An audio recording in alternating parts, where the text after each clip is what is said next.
Halo semuanya, perkenalkan nama saya Samuel David da Silva. Dan hari ini saya ingin menjelaskan ke kalian semua mengenai hal-hal menarik yang tentang IPR atau hak intelektual. Sebelum kita bisa ngebahas mengenai hal-hal yang lebih dalam dan lebih berdetail, kita harus pertama mengenali basicnya mengenai apa sih itu hak intelektual. Nah, jadi hak intelektual itu adalah sebuah perlindungan legal yang dikasih oleh negara kepada kita, sang kreator, atas karya-karya yang kita buat. Sebenarnya tuh perlindungan legal ini lebih mencantum kepada pencegahan agar orang lain itu tidak secara sembarang menggunakan karya kita tanpa izin kita sendiri. Jadi tuh perlindungan ini tuh sebenarnya udah banyak dan udah dicantumkan di undang-undang dari tahun 2000 sampai 2002 dan sering diperbaharui di 2014 dan belakangan ini tahun 2020. Aku bakal jelasin ke kalian semua berbagai jenis hak intelektual yang ada. Jadi yang pertama adalah hak cipta. Nah, hak cipta ini adalah sebuah hak eksklusif yang diberikan kepada kita oleh negara atas karya yang kita buat. Jadi kan tadi aku bilang hak cipta ini adalah hak eksklusif. Hak eksklusif sendiri ini adalah hak istimewa yang dimiliki oleh seseorang atau sebuah pencipta atau kreator atas karyanya, dan mereka dapat mengkontrol bagaimana mereka bisa menggunakan karya mereka. Ini mereka dapat memberikan izin kepada orang lain untuk menggunakan menggunakan karya mereka. Sebenarnya hak cipta sendiri itu merupakan hak yang agak berbeda cara mendaftarnya dibanding hak lain. Cara mendaftarkan sebuah karya ke dalam hak cipta itu, kita hanya perlu mempublikasikan atau mendeklarasikan karya tersebut ke masyarakat umum. Jadi contohnya kalau saya mempunyai karya hasil gambaran dan saya ingin mendapatkan hak cipta atas gambaran tersebut, saya hanya ingin mengumumkan kepada masyarakat umum bahwa karya tersebut ini adalah milik saya. Dan karena ini juga adalah sebuah hak, maka hak cipta ini berlaku sebagai sebuah perlindungan. Jadi orang lain tidak dapat mengeksploitasi hasil karya saya dengan semau mereka, dan mereka kalau mau memakai hasil karya saya, mereka harus meminta izin dulu. Karya yang dapat memiliki hak cipta yang berlaku selama 70 tahun itu seperti hasil karya tulis, ceramah kuliah, pidato, kalau alat peraga yang digunakan buat kepentingan pendidikan, lagu, musik instrumental, drama musikal, tarian, koreografi, wayangan, pantomim, dan segala jenis seni rupa lainnya seperti kaligrafi, patung, kolase, ataupun karya arsitektur, peta, dan karya seni batik itu berlaku selama 70 tahun. Nah, kalau karya cipta yang berlaku selama 50 tahun atau dapat mendapatkan hak cipta selama 50 tahun itu adalah program komputer. Terus ada juga karya antonim dan pseudonym yang hanya berlaku selama 95 tahun atau 120 tahun dari penciptaannya.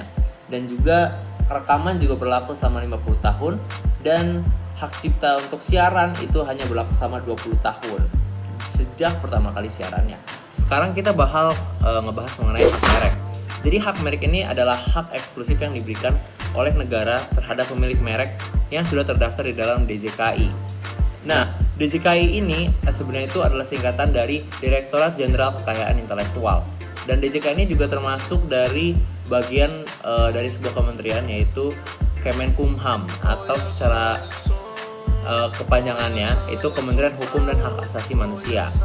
Nah, jadi tugas dari DJKI ini untuk merumuskan dan melakukan kebijakan atas hak intelektual dan mengatur dan mengelola hak-hak intelektual yang terdaftar di dalam DJKI tersebut.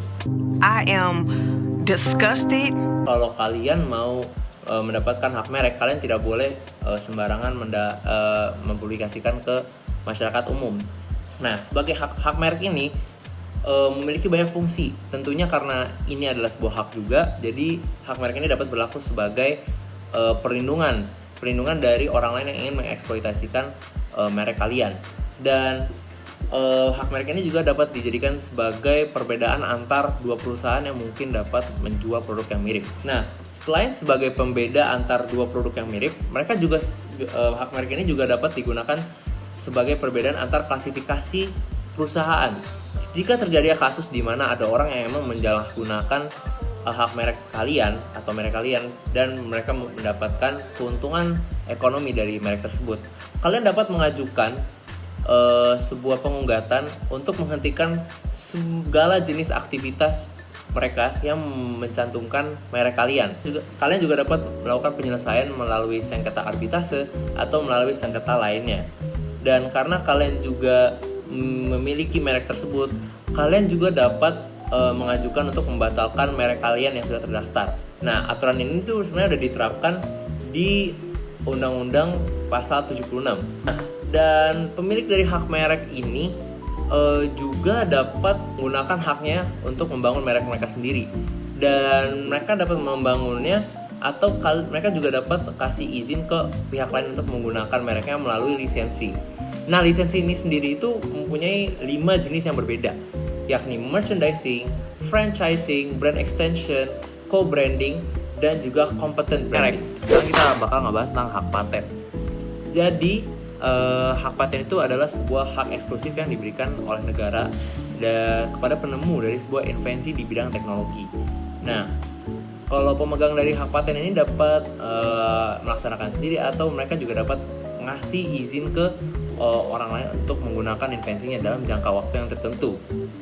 Nah, juga hak paten ini juga dapat digunakan sebagai perlindungan untuk mencegah orang untuk memproduksi atau menjual, mengekspor maupun mengimpor hasil invensi kalian. Karena hak paten ini adalah sebuah inovasi di bidang teknologi, tentunya jangka waktunya bakal lebih pendek karena ini juga bertujuan untuk mendorong para inventor untuk tetap berinovasi dan tetap memajukan teknologi agar kita sebagai manusia dapat juga lebih maju. Jangka waktu dari hak paten ini hanya berlaku selama 20 tahun. Nah, sekarang kita bakal ngomongin tentang hak desain. Hak desain ini juga kalau secara definisi itu merupakan sebuah hak yang diberikan oleh negara kepada para desainer atas hasil karya desainnya. Dan hak desain ini juga berlaku dengan jangka waktu yang tertentu. Nah, oleh karena itu mereka memiliki jangka waktu yang pendek agar desain-desain tersebut juga dapat berkembang dan juga memiliki estetik yang berbeda dan tidak tetap kepada desain yang sudah lama. Nah, kalau seperti hak merek, hak desain itu juga harus didaftarkan ke DJKI terlebih dahulu. Nah, desain industri ini memiliki 3 aspek, yakni bentuk, konfigurasi, dan komposisi.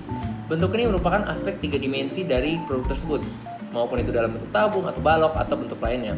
Sedangkan konfigurasi merupakan modifikasi dari bentuk tersebut. Jadi yang awalnya bentuknya tabung dapat dimodifikasi menjadi bentuk yang lebih unik. Dan sedangkan komposisi ini berupa warna atau sketsa yang dapat digunakan di dalam bentuknya sebagai fungsi estetis atau sebagai penanda bahwa produk ini adalah milik dari perusahaan yang tertentu. Nah, tapi terkadang ada juga kasus di mana sebuah perusahaan tidak menggunakan komposisi, hanya mengutamakan penggunaan bentuk dan konfigurasi untuk menandakan bahwa produk ini merupakan milik dari perusahaan tersebut. Menurut saya pribadi, hak intelektual ini merupakan hal yang sangat penting untuk dipelajari dan diimplementasikan di bidang industri kreatif.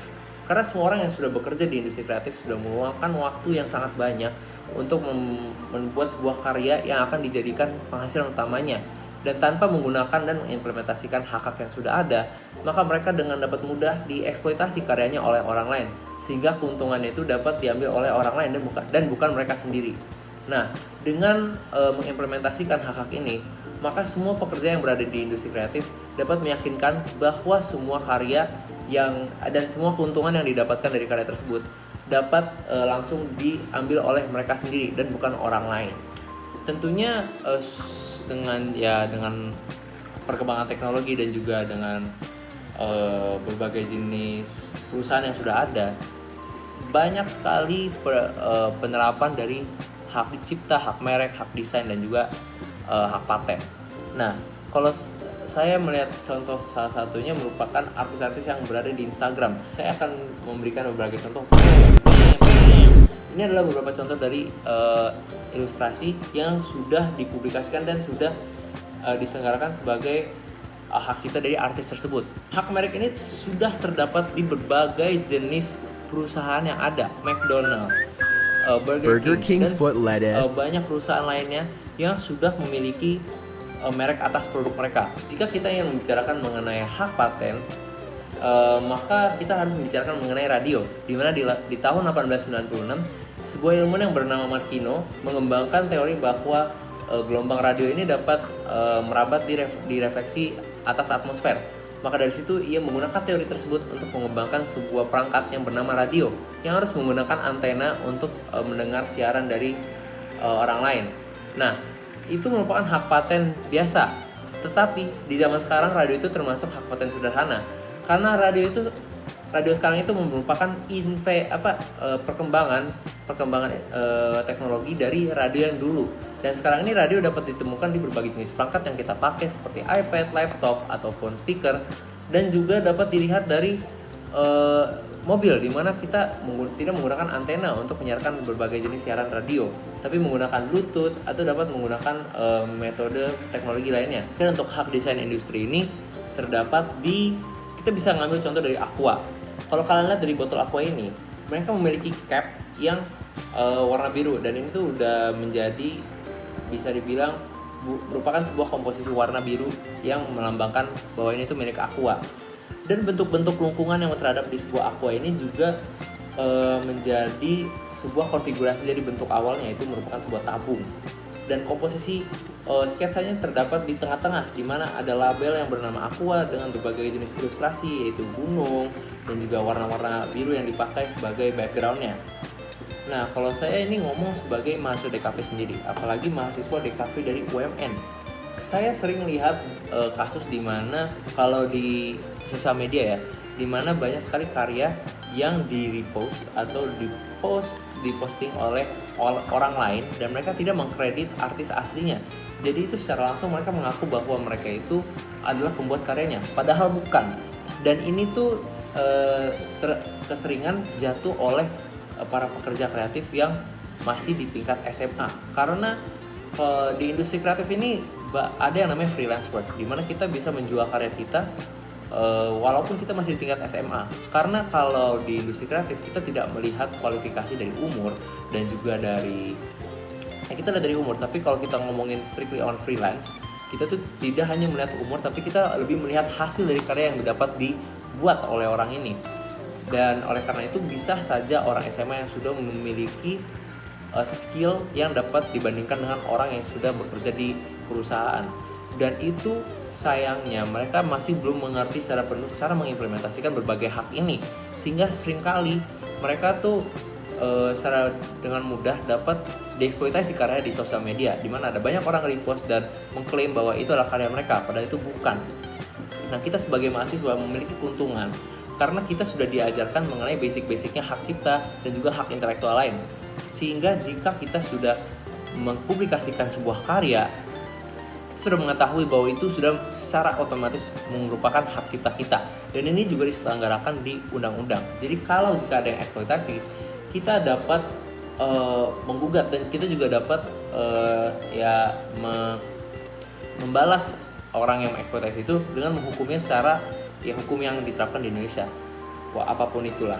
Tapi juga dengan mengetahui berbagai jenis hak ini sebagai mahasiswa, kita juga dapat memberi kepada mengedukasikan orang lain mengenai pentingnya hak-hak ini, dan agar juga mereka dapat mendapatkan semua keuntungan yang mereka dapat raih dari karya yang mereka buat itu.